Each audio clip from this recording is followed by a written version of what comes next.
Singer পেশা এবং তার পারিশ্রমিক নেওয়া হাজামা করে।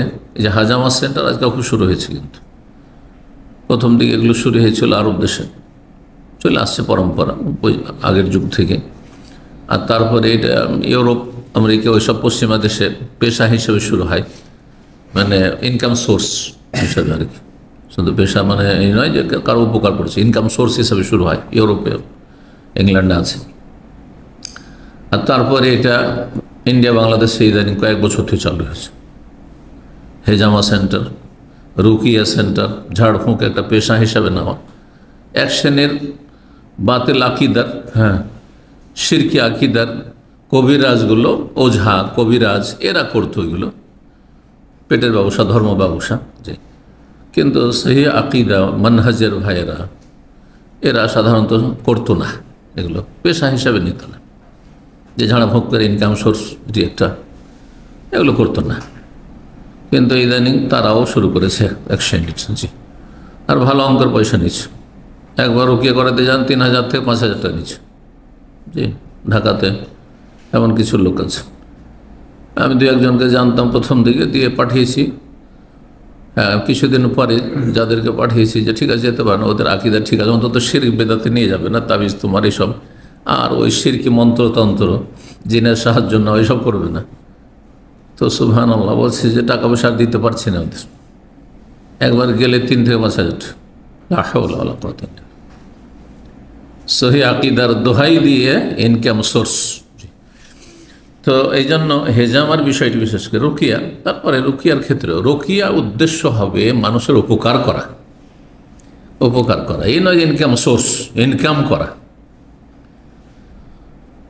কিন্তু মানুষ যদি সবসময় সেই পেশায় লেগে থাকে, তার পেট আছে, রুজি রোজগার আছে, প্রয়োজন আছে, সুতরাং নিতে পারবে রুকিয়ার পারিশ্রমিক।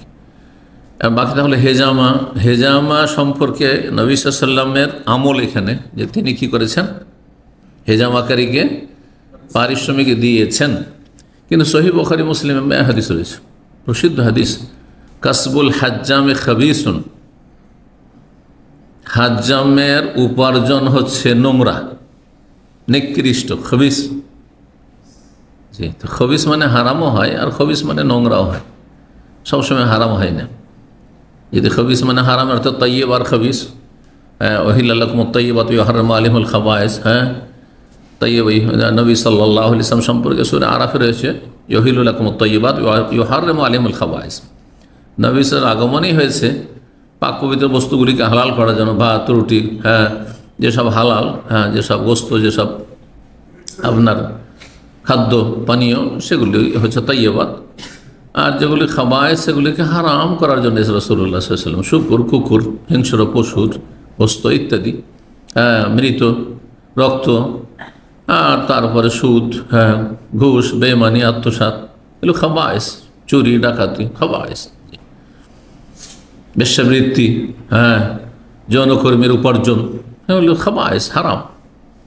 তামাক জাতীয় জিনিস, বিড়ি, সিগারেট, তামাক, জর্দা, এগুলো খাবায়েস, নোংরা জিনিস, এগুলো হারাম। এগুলো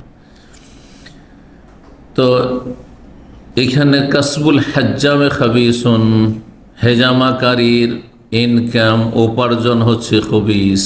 খবিস মানে হারাম নয়, কিন্তু খবিস শব্দটি ব্যবহার হয়েছে, আর এখানে নবী সাল্লাল্লাহু আলাইহি ওয়াসাল্লাম দিয়েছেন, তাই না? পারস্পরিক সাংঘর্ষিক হাদিস, তাই নবী সাল্লাল্লাহু আলাইহি ওয়াসাল্লাম দিচ্ছেন, আবার খবিস বলছেন। তো এই জন্য অধিকাংশ আইম্মায়ে কেরামগণ, জি, ইমাম শাফি, মালিক, আবু হানিফা, আহলুল হাদিস সবাই বলছেন যে খবিস মানে হারামও নয়, খবিস মানে হচ্ছে অপছন্দনীয়।